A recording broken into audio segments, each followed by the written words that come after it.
basicamente son a persoa no mundo que de algúns aspectos da vida e de alguma maneira da obra de María Vitoria Moreno eu teño máis noticia. Isto non é mérito meu ningún.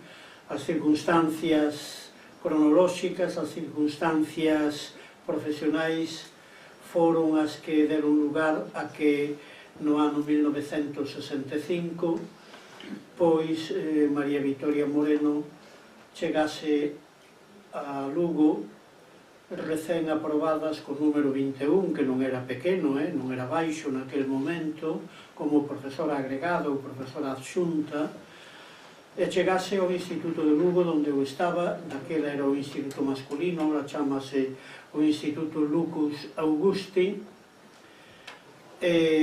Aqueles 2 anos, do 65 ao 67, foron moi importantes na vida dela, supoño, foron moi importantes, importantísimos na nosa vida.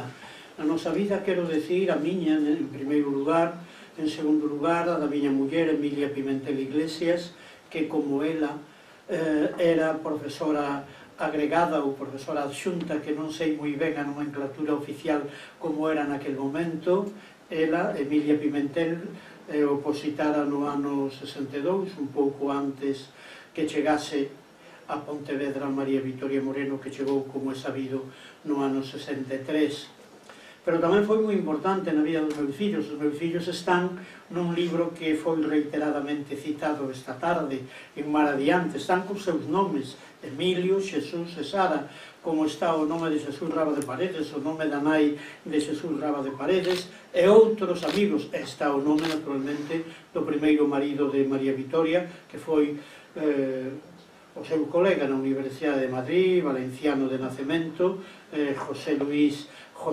Yacer. Ali está moita xente. Ese libro está moi vinculado a todos nós, a María Vitoria, autora en primeiro lugar, pero está vinculado a min, que son o prologuista, son ademais a persoa que falou co Emporio de Díaz Pardo para que se publicara, e o Emporio de Díaz Pardo fixo por María Vitoria o que nunca se fixo no Emporio de Díaz Pardo, que Mimina, a muller de Díaz Pardo, fixese o dibuixo que ilustra a cuberta do libro, o famoso Alroás.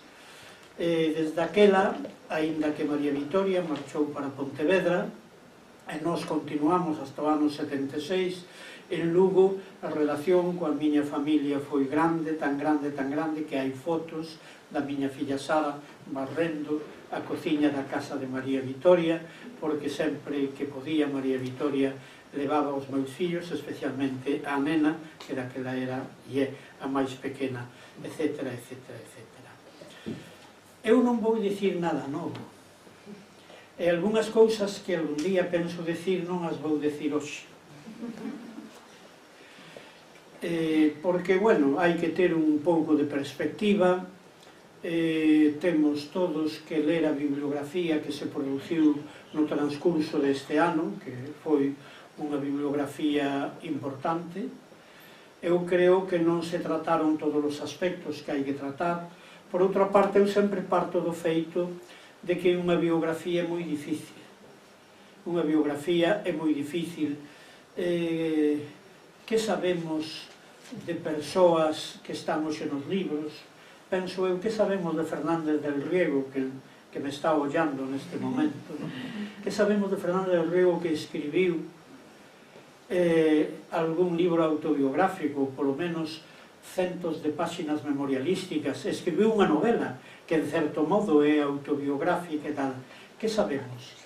Claro que sabemos que fundou Galaxia no ano 50 e que os primeiros libros de Galaxia saliron no 51 e que tiña problemas coa policía mesmo antes do 51 por estar nalgún tipo de actividade non necesariamente galeguista naquel momento, pero sí antifranquista, que era o que lle importaba a policía, etc. Sabemos pouco. Que sabemos da vida amorosa de Fernández del Riego? Que sabemos da vida matrimonial de Fernández del Riego? Que sabemos da intimidade de Fernández del Riego? Por lo tanto, de María Vitoria hai algunhas cousas, como de todo o mundo, que non sabemos. Que algunhas persoas saben, porque resulta que tivemos un contacto con ela desde perspectivas bastante distintas, persoas como a min, que eu xa era catedrático de instituto desde había bastante tempo, catedrático da Escola de Magisterio, era desde o ano 1956, e cando María Vitoria ainda estaba estudando cuarto ou quinto de bacharelato nun colexio de Barcelona. Pero unha persoa que desde outra perspectiva sabe moito, mesmo da intimidade de María Vitoria, é Xesús Raba de Paredes. Non só polo feito de que foi o Macron daquela profesora, o alumno que aos 16 anos, un mociño que ven dunha aldea e que de pronto encontrase cunha muller que é nova, que é profesora, que é sabia, que é fermosa e que ademais é xenerosa e que se entrega como profesora, que se entrega como persoa a todo o mundo. E aquel rapaz a quen só na escola lle daban patadas no cu, encontrase cunha muller que regala bombóns, que regala libros e que recita a Miguel Hernández. E por iso, a primeira vez que Rábade respira como poeta e escribe un libro que lle prologa María Vitoria e que creo que financia, habería que decir moitas cousas, resulta que o poeta escribe tanto en castelán como en galego, porque o libro é bilingüe, poemas que parecen de Miguel Hernández. E iso debe só a unha profesora que acababa de chegar ali. Por lo tanto, algún día reunirémonos todos e teremos unha especie de confesión radical e fonda e diremos de María Vitoria todo o que sabemos e todo aquilo que hai que decir con moito cuidado para que quede sempre o que ten que quedar sempre, sobre todo nas persoas que foron honradas, que foron xenerosas, que foron boas como foi María Vitoria, para que quede sempre a súa honra dela. Pero María Vitoria, eu creo que foi un dos seres máis infortunados da vida. O que pasa que ela levaba dentro tanta bondade, levaba dentro tantas virtudes extraordinariamente positivas, que se dedicou a dar, que se dedicou a sementar, que se dedicou a esparexer, a ver se recibía algo. Non recibiu moito, en todo caso, en comparanza co que foi sementando ao longo da súa vida, que por outra parte, como sabemos, tampouco foi moi dilatada. Eu, todo o que estou dicindo, xa o teño dito en artigos, en conferencias, en intervencións distintas, e sobre todo neste libriño que publicou o 17 de maio a Voz de Galicia. E para que se vexa cal é a miña actitude ante María Vitoria, non só escribir un libro deliberadamente incompleto sobre María Vitoria, senón que lle dediquei o libro a María Vitoria. Pero a min non me bastaba con decir para María Vitoria, que estarás non sei onde, para min non está en ninguna parte, está no noso corazón. O corazón para os latinos, cor cordis, daí ben recordar, recuerde l'alma dormida. Jorge Manrique era o órgano da nosa anatomía donde os romanos situaban a memoria. Ben, está no noso corazón. Na miña concepción das cousas, nin ela, nin outra Vitoria máis achegada a min, Vitoria Álvarez Ruiz de Ojeda, que faleceu o 23 de setembro deste ano, hai, polo tanto, 2 meses e unha semana escasa, non están en ninguna parte. Desaparecer. Quédanos a súa obra e queda ese caudal emotivo que se pousa no noso corazón, nalgúns casos para sempre. A dedicatoria, para que se vexa a miña relación con María Vitoria, é esta. Para ti, María Vitoria, que transitaches pola vida sementando sempre, sementando aloumiños, sementando intelixencia e bondade, e sementando palabras en 2 idiomas que amabas, o teu castelán orixinario e o galego do teu máis brillante compromiso cívico. Lembro agora, María Vitoria, un xantar que compartimos en Pontevedra, xa ti moi quebrantadiña de saúde. falamos moito. Falamos de don Antonio Machado, o escritor que non tiña rival no teu corazón, de García Lorca, o gran Federico que ti tan ben explicaches, de don Ramón Cabanillas, xe falouse moito dile aquí, a quen eu, ante a túa envexa, tratara moito, dos versos e dos infortunios de Miguel Hernández, do principiño de, entrecomiñado, Carlos Casares, do escritor Xesús Raba de Paredes que nós vimos nacer e medrar nas nosas aulas de Lugo, da túa riquísima colección de Quixotes, quixotesca ti. E falamos dun poema grande, malia a súa brevidade, o poema Rosalía do noso, teu e meu, Curros Enríquez. Ela, Rosalía de Castro, levaba no verso do bate na frente unha estrela, o que ninguén discute, e ti, quixencho dicir, levabas unha estrela no corazón. Aínda que un pouco tarde, dígocho agora, co que máis queiras, Xesús. Eu vou facer 5, 6, 7 incursións hasta que Marilar me ameace cun papeliño que diga 5 minutos. Entón, aproveitarei para facer a última incursión, pero ela está totalmente autorizada, non podía ser de outro xeito, para que eu cumpra o primeiro o reglamento.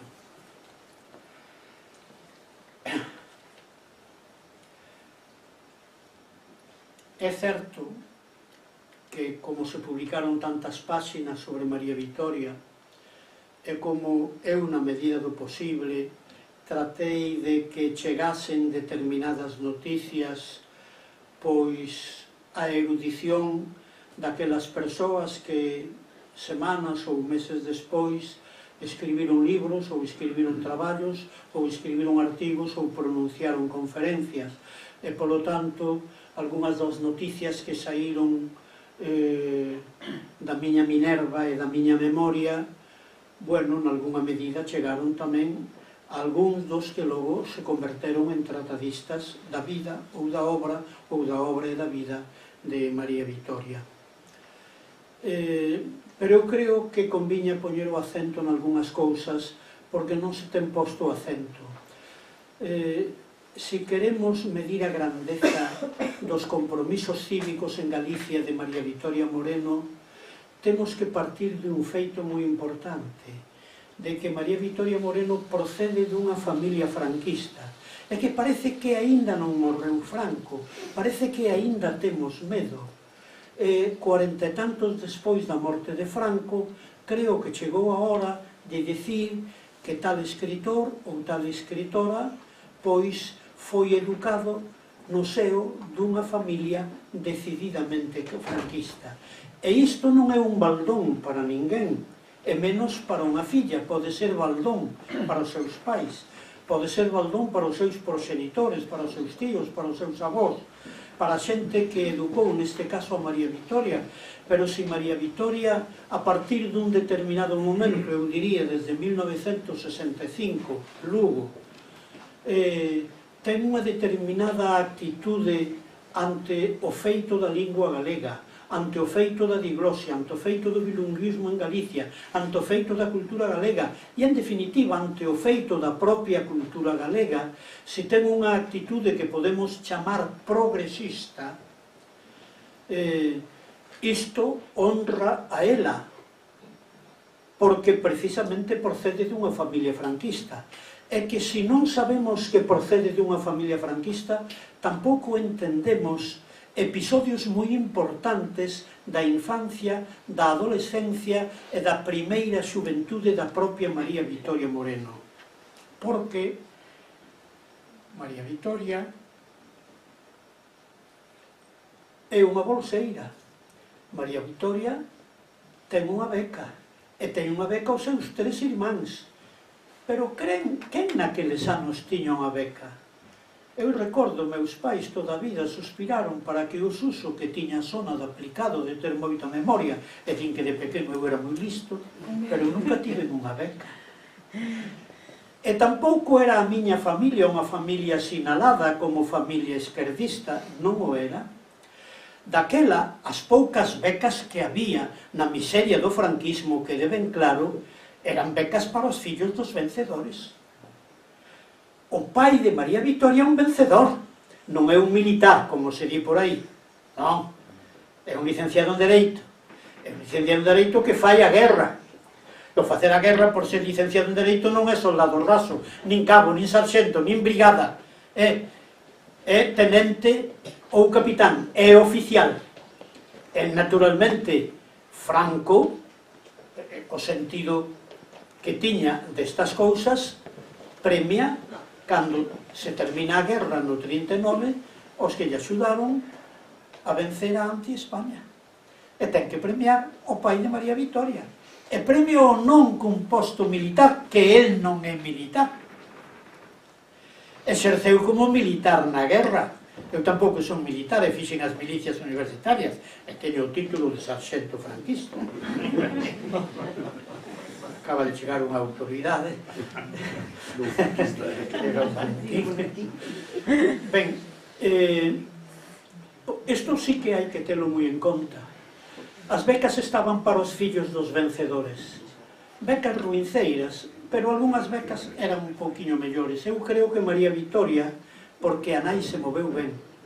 María Vitoria tivo sorte, porque o feito de que María Vitoria poida estudar no que vamos chamar un bo colexio en Barcelona, do 51 ao 58, débese a que, en todo caso, como filla dun dos vencedores, era quizáis un pouquiño máis privilexiada. Pero o día que se escriba a biografía radical, se cadra no momento en que ela obtén esa beca, estalle quitando o pan da boca ou unha beca a un rapaz de Sepúlveda, onde a súa nai exerce por primeira vez de mestra, estamos falando da provincia de Sepúlveda, estalle quitando a beca ou o pan da boca a un rapaz, fillo dun roxo, que se cadra anda pedindo polas portas, ou se cadra na escola destaca tanto, que o mestre nacional di: se houbera unha bequiña para este rapaz para que fixera o bacharelato, pero as becas estaban para os fillos dos vencedores. Disto non ten a culpa María Vitoria, disto ten a culpa o franquismo, disto ten a culpa o fascismo, disto ten a culpa a Igrexa Católica Española, fundamentalmente, sin excluir a responsabilidade do Papa. É que é así como hai que estudar as persoas. E o que ten que facer María Vitoria é ser unha boa alumna. E vai ser unha boa alumna, que nese colexio de Barcelona, en pouco tempo, aprende o catalán, aprende bastante o francés, e sabemos que xa neses anos escribiu alofónicamente, esta vez sí, algún texto en francés e algún texto en catalán.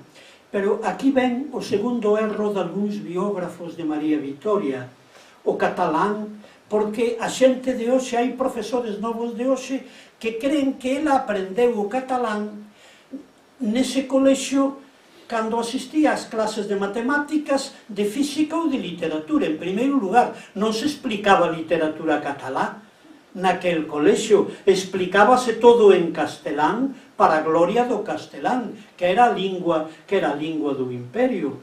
Ela aprendeu o catalán al carrer, como se di en catalán, na rúa, e sobre todo coas compañeiras que non podían falar o catalán na súa clase, na aula, nin siquiera nos corredores, nin nos patios, cando xogaban ao baloncesto ou o que fose.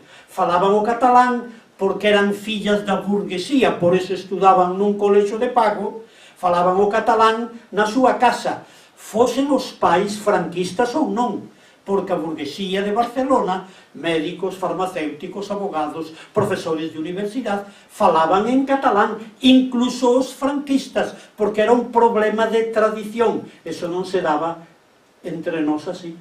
Cando María Vitoria chega a Pontevedra, do 63 ao 65, non percibe ningún signo de que a xente burguesa, o propio Filgueira Valverde, fale en galego na casa, non? Nese momento, no ano 63, só había unha familia en toda Galicia, burguesa, culta e universitaria, que falaba en galego, que eran tía Cal e Beiras. Beiras, o oftalmólogo, non o outro. Entonces, este é o catalán, porque, claro, a xente ten que saber, os profesores novos teñen que saber cal era a situación do catalán. En abril do ano 38, as tropas franquistas entran en Lleida, daquela chamada Lérida, e de súpeto un capitán que vai ao fronte de 20 ou 30 ou 60 soldados ve no campanario da catedral bella de Lleida, ve que hai un poema en catalán. O poema é un soneto, non sei se o capitán estudara métrica ou non. O que el si sabe é que iso está en catalán. O catalán é algo que hai que facer desaparecer. Resulta que non é un poema escrito por un comunista, un socialista, un republicano, un ateneísta ou un anarquista.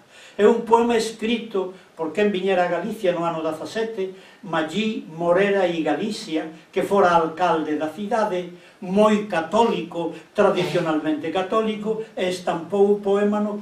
Pero había que acabar co catalán. Había que acabar.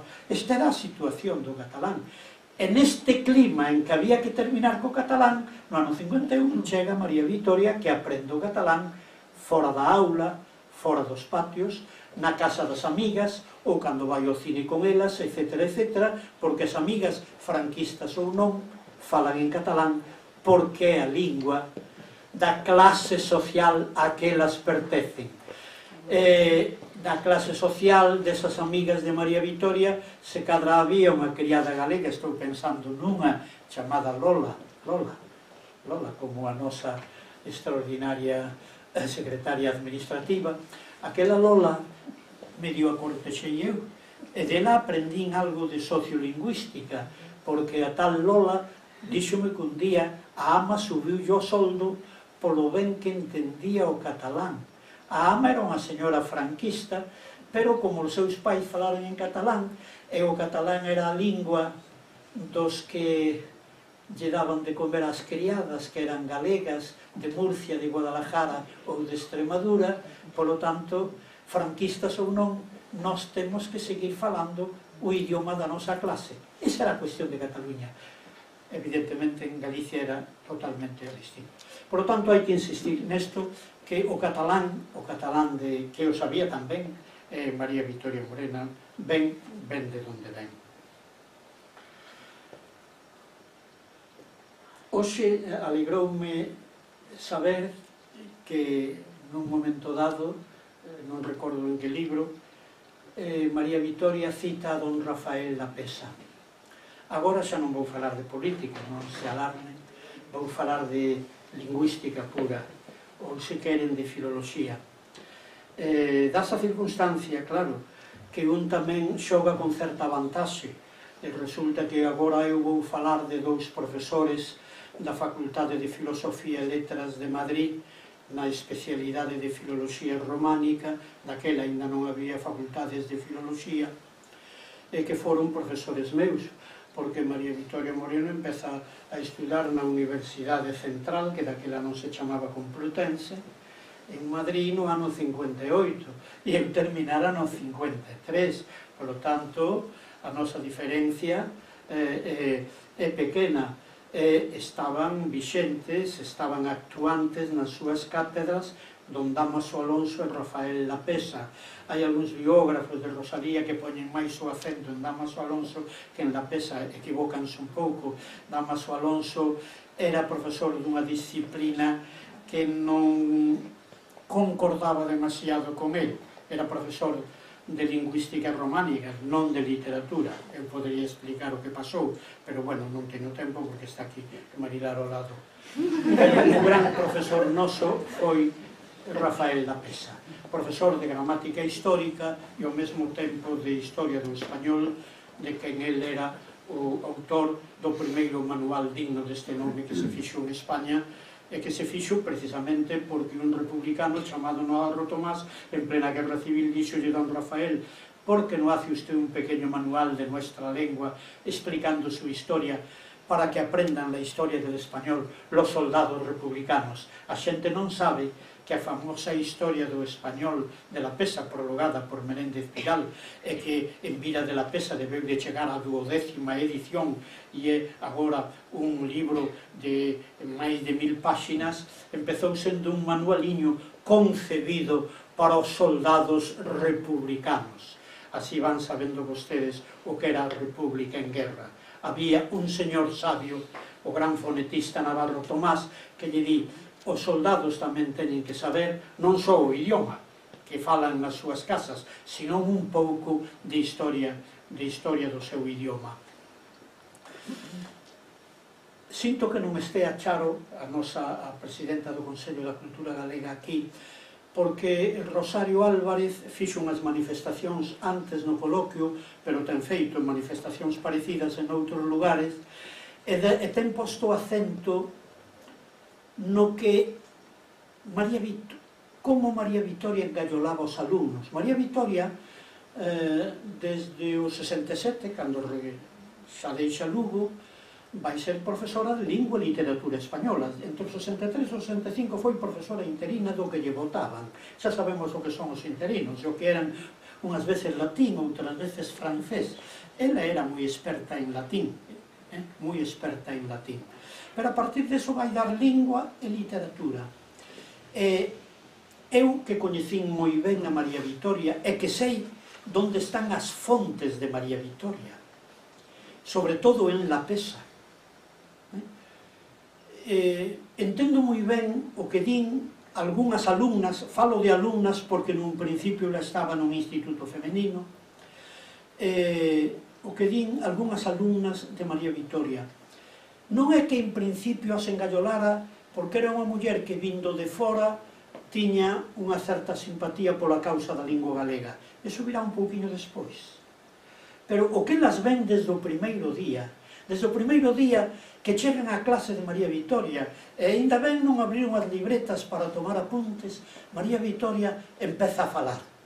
Empeza a falar como falaría don Rafael La Pesa, como falarían os grandes profesores da Institución Libre de Enseñanza.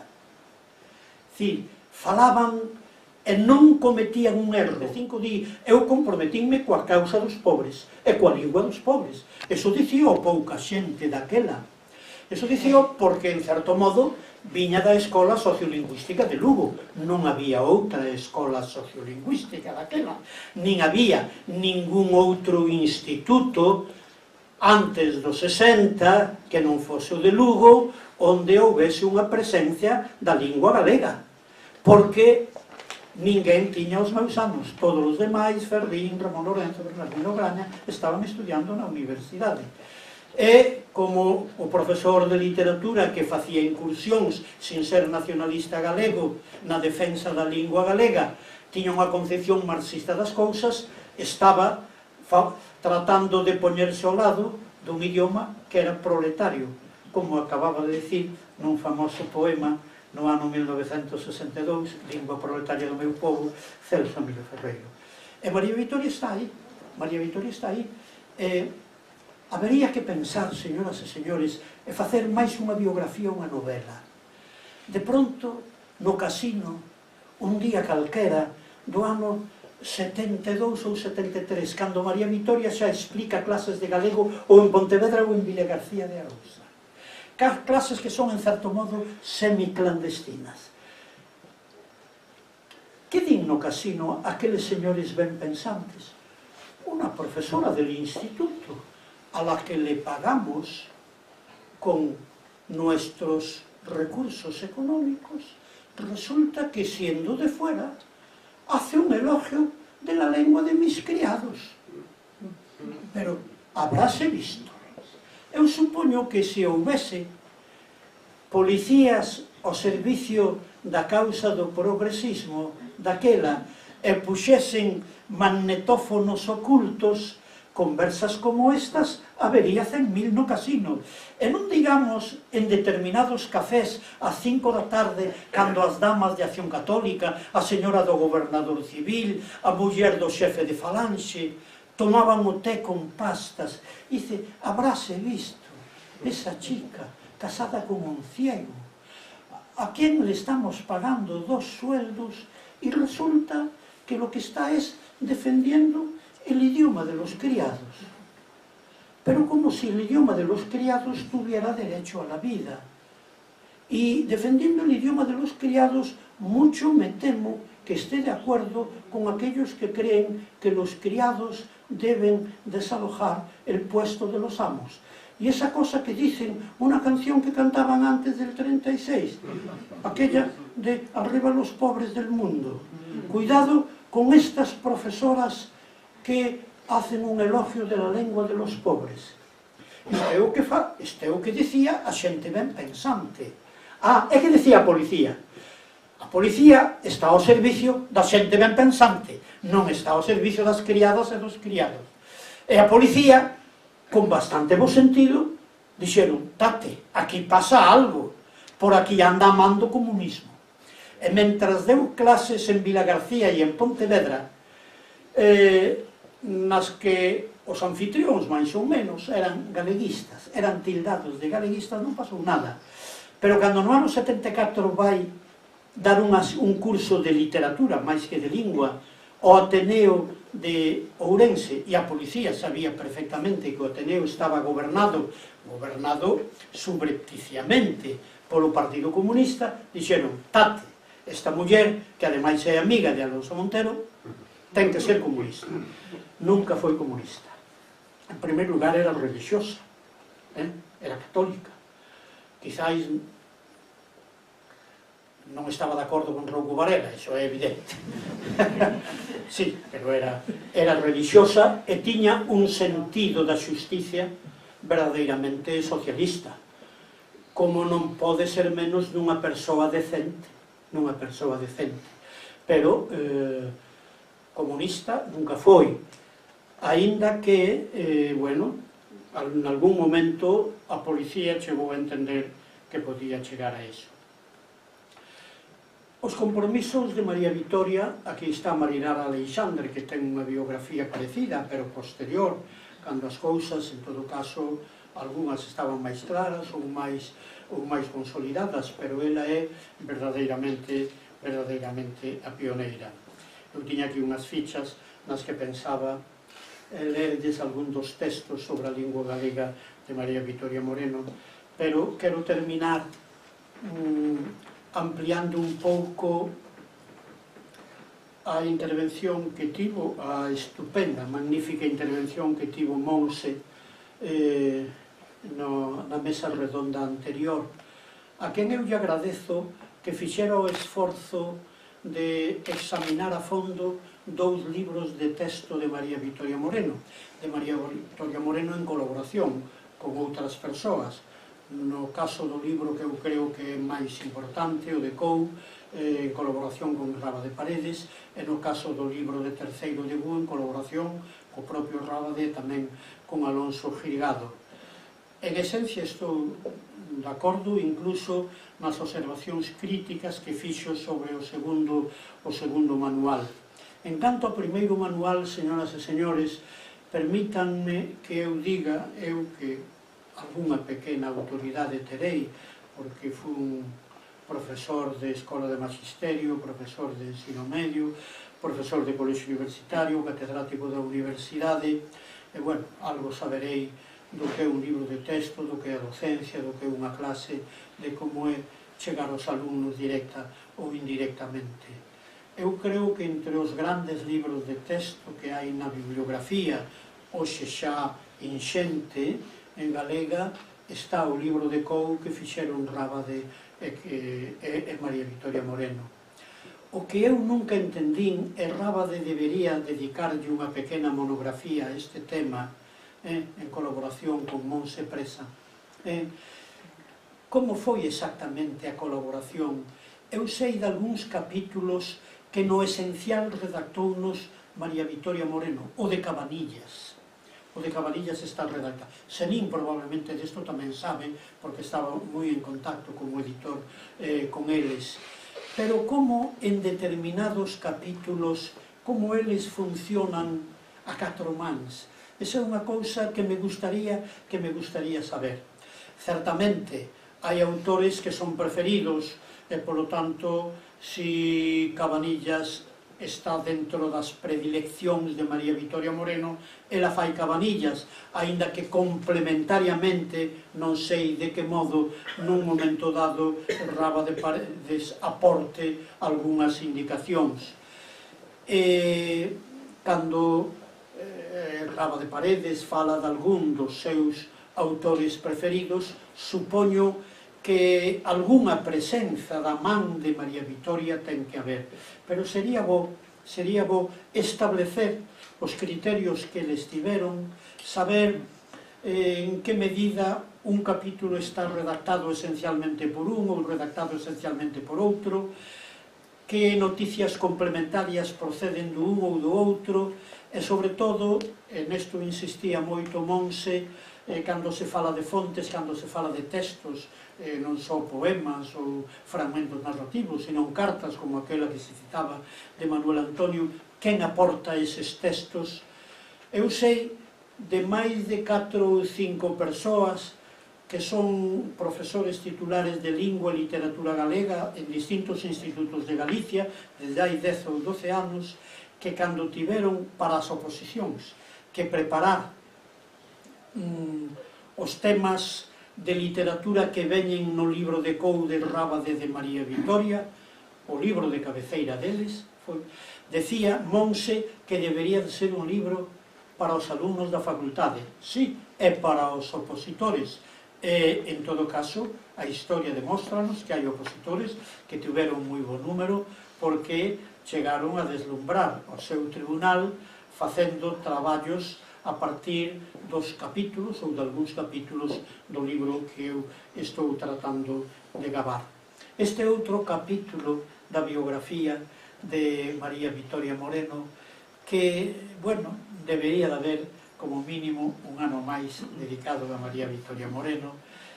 Aquí estamos os especialistas, máis ou menos especialistas nelas, para ver se algún día temos unha especie de xuntanza e decidimos escribir o gran libro sobre María Vitoria Moreno, pero escribilo con honradez, con rigor, con erudición e con valentía.